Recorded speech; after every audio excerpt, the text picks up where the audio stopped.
Hello everyone, good evening and welcome to my channel the selling best. Channel को like share and subscribe ज़रूर कीजिए।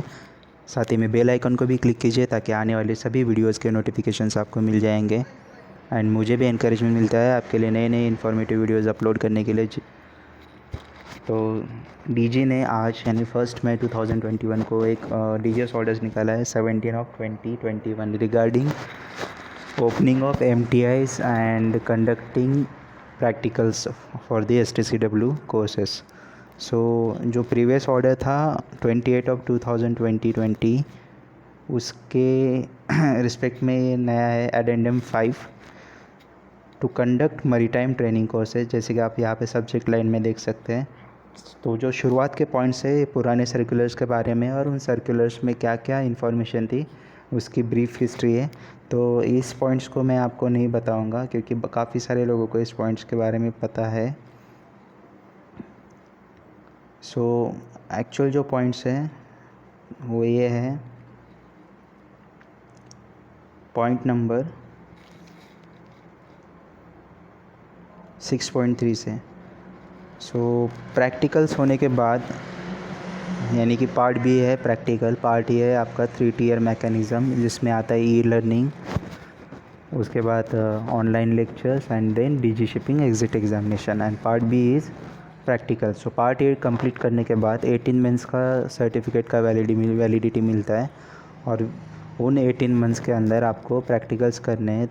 तो उसके बाद आपको 5 साल की वैलिडिटी मिलती है STCW सर्टिफिकेट के लिए। लेकिन जो एक्सपायरी डेट रहेगी वो आपके जो पार्ट ए में जो सर्टिफिकेट इशू हुआ था उस सर्टिफिकेट के डेट से 5 साल की रहेगी।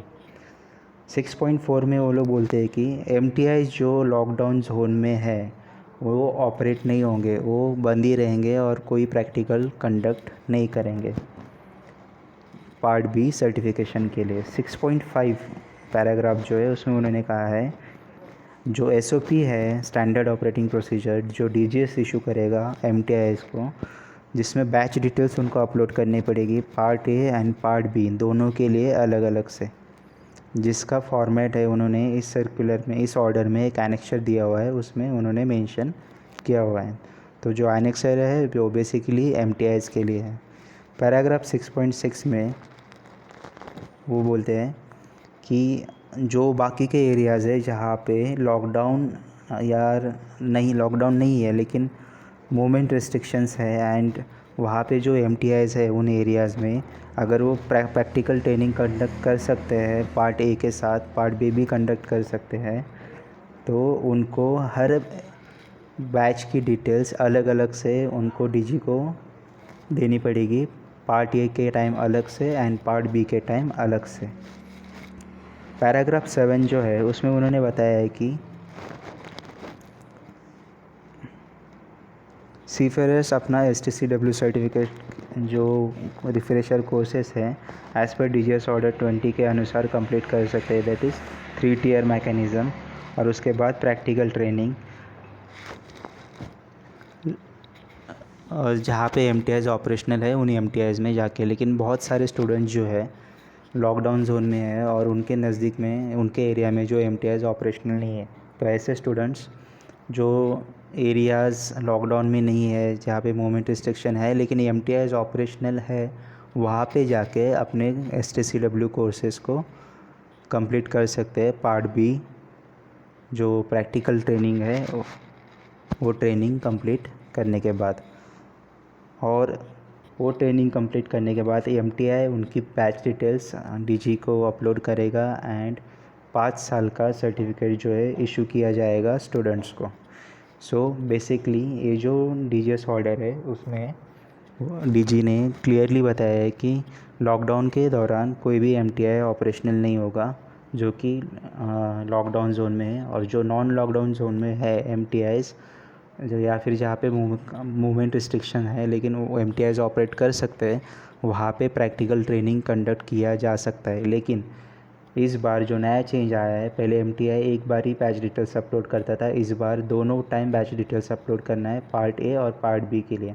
पार्ट ए जो है वो है ई लर्निंग मॉड्यूल जिसमें 3 टियर मैकेनिज़्म है। आपका ई लर्निंग एक्सेस करना है, ऑनलाइन ट्रेनिंग लेनी है MTI की क्लासेस की एंड देन एग्ज़िट एग्ज़ामिनेशन, और पार्ट बी है प्रैक्टिकल ट्रेनिंग। तो दोनों के लिए अलग अलग से उनको बैच डिटेल्स अपलोड करनी है।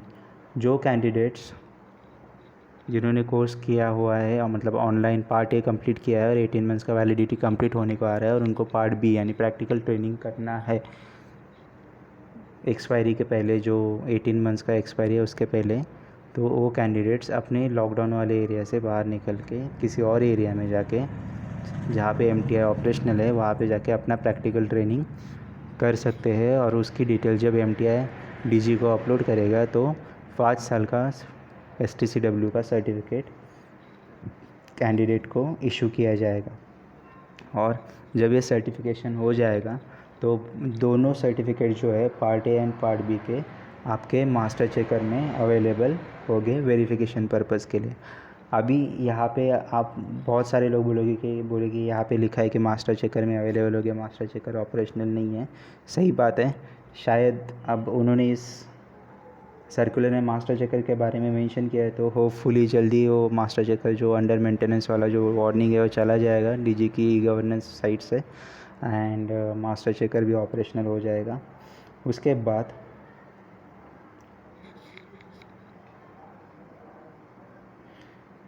पैराग्राफ 8 बताया डीजे में, उसमें कहा है कि जो डीजेस ऑर्डर था 40/2020 में, उसमें सारे कोर्सेज के डिटेल है कि क्या क्या कोर्सेज जो है वो एमटीआई कंडक्ट कर सकता है ई लर्निंग के थ्रू। तो वो सारे कोर्सेज इस पैंडेमिक के दौरान डीजी ने एमटीआई को इंस्ट्रक्ट किया है कि ई लर्निंग मॉड्यूल और उसके बाद ऑनलाइन क्लासेस कंटिन्यू रहेगी। हालांकि सिर्फ प्रैक्टिकल ट्रेनिंग यानी कि पार्ट बी जो है वो कंडक्ट नहीं किया जाएगा। और पार्ट ए जो candidate successfully e learning complete कर रहे हैं, ऑनलाइन क्लासेस कंप्लीट कर रहे हैं एंड एग्जामिनेशन पास कर रहे हैं, उनकी डिटेल्स अपलोड करना है एमटीआई को डीजी की साइट पे। उसके बाद उनको 18 मंथ्स का जो सर्टिफिकेट है इशू किया जाएगा डीजी की तरफ से। और जो गाइडलाइंस है सर्टिफिकेट जनरेशन के लिए वो भी एनेक्सर में इस डीजीएस ऑर्डर में दिया हुआ है। पैराग्राफ 9 में वो बताते हैं कि annexure to DGS order number 40/2020 stands amended in view of the revision made in this annexure to this addendum. So basically जो कोर्सेस है डीजीएस ऑर्डर 40 में, उसके लिए ये एज एन अमेंडमेंट काम करेगा ये डीजीएस ऑर्डर। तो यहाँ पे आप देख सकते हैं उन्होंने एनेक्सर्स दिए हुए हैं। एनेक्सर्स में कोर्सेस के नाम दिए हुए तो और उनके आईडी नंबर दिए हैं कि जो कंडक्ट किए जाएंगे, जो आपको ई लर्निंग की वेबसाइट पे मिल जाएगा सारे कोर्सेस। देन उसके बाद उन्होंने एसओपी दिया हुआ है कि कैसे कोर्सेस कंडक्ट किए जाएंगे, कैसे ट्रेनिंग पार्ट ए का ट्रेनिंग कैसे होगा एंड पार्ट बी जो प्रैक्टिकल ट्रेनिंग है वो कैसा होगा, एंड सर्टिफिकेट जनरेशन प्रोसेस। और साथ ही में इंस्टीट्यूट्स को गाइडलाइन दी है कि कैंडिडेट्स के डिटेल्स यानी बैच डिटेल्स कैसे अपलोड करने हैं and regarding information regarding certificate generation. So अगर आपको कुछ भी डाउट है तो आप कमेंट सेक्शन में मेंशन कर सकते हैं। मेरे चैनल के अबाउट सेक्शन में मेरे बाकी लिंक्स हैं, इंस्टाग्राम, टेलीग्राम, एंड वहाँ पे भी आप मुझे कांटेक्ट कर सकते हैं इन केस मैं आपको आंसर नहीं कर पा रहा हूँ या फिर कमेंट सेक्शन में से कोई कमेंट मुझसे मिस हो गया आपका। So thank you everyone for watching this video. Stay safe and take care of yourself and your family.